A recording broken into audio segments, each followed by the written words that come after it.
Bonjour chers auditeurs, ici Éric Lantier au microphone et bienvenue à ce tour d'horizon du 30 novembre 2017.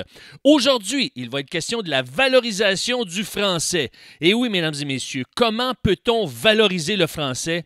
Eh bien, en ayant une vision pour cette langue. Beaucoup se demandent qu'est-ce qui se passe. On a vu ces derniers jours que le français recule dans nos milieux de travail au Québec.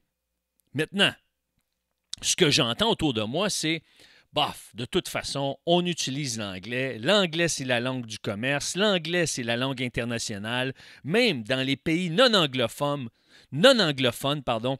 on utilise l'anglais pour communiquer, par exemple, avec des Espagnols. Si vous allez en Amérique latine, si vous allez en voyage dans le Sud, eh bien, l'anglais passe partout, même dans des pays de l'Est, des pays asiatiques. Vous allez utiliser l'anglais pour vous débrouiller, pour essayer de tirer votre épingle du jeu.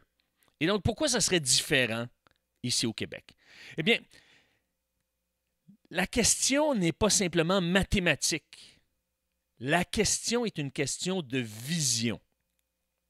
C'est parce qu'on n'a pas de vision pour le français qu'on est prêt à la larguer, qu'on est prêt à faire passer l'anglais en premier plan. Évidemment, puisque beaucoup d'entre nous sommes bilingues, on peut passer d'une langue à l'autre, on peut lire l'anglais, on peut discuter en anglais, comprendre l'anglais, et même on consomme en anglais.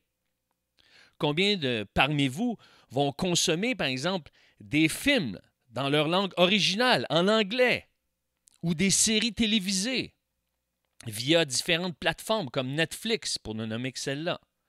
Eh bien, savez-vous quoi? La preuve que c'est une question de vision.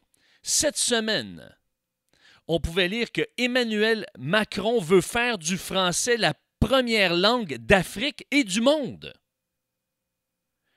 Il veut même mettre sur pied un dictionnaire de la francophonie parce qu'il est conscient qu'il y a plusieurs expressions d'une région du monde à l'autre qui diffèrent.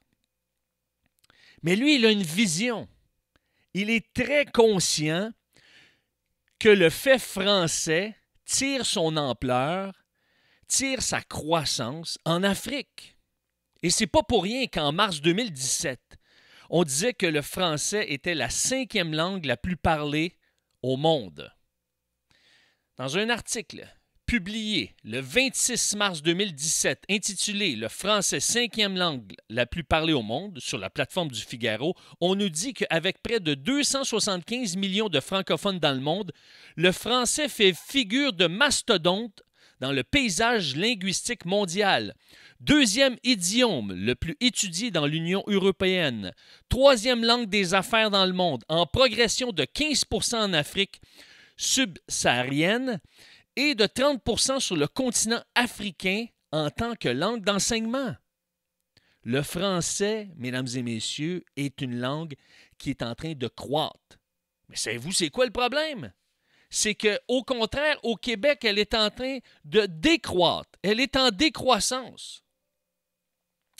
L'usage du français comme langue prédominante a quelque peu reculé. C'est ce que nous apprend le journal Le Droit dans un article intitulé « Langue de travail, le français recule au Québec ». On parle de moins en moins français dans nos milieux de travail. Et c'est ce qu'a constaté Jean-François Lepage, analyste de recherche principale pour Statistique Canada. Et oui, pour Statistique Canada. Mais savez-vous quoi? C'est une question de vision, mesdames et messieurs. Le problème, il est là. Et même chez les chrétiens, parce qu'il y a bon nombre d'entre nous qui nous écoutent, qui sont chrétiens, et qui ne voient pas l'utilité, l'importance de valoriser le français.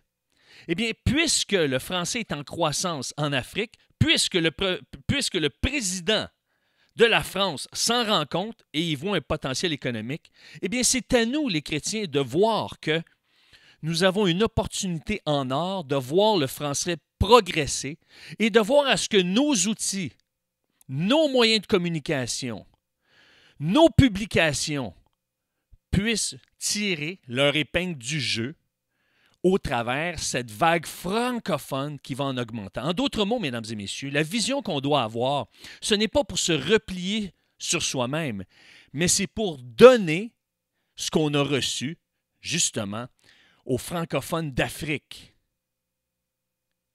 L'Afrique est un milieu extraordinaire.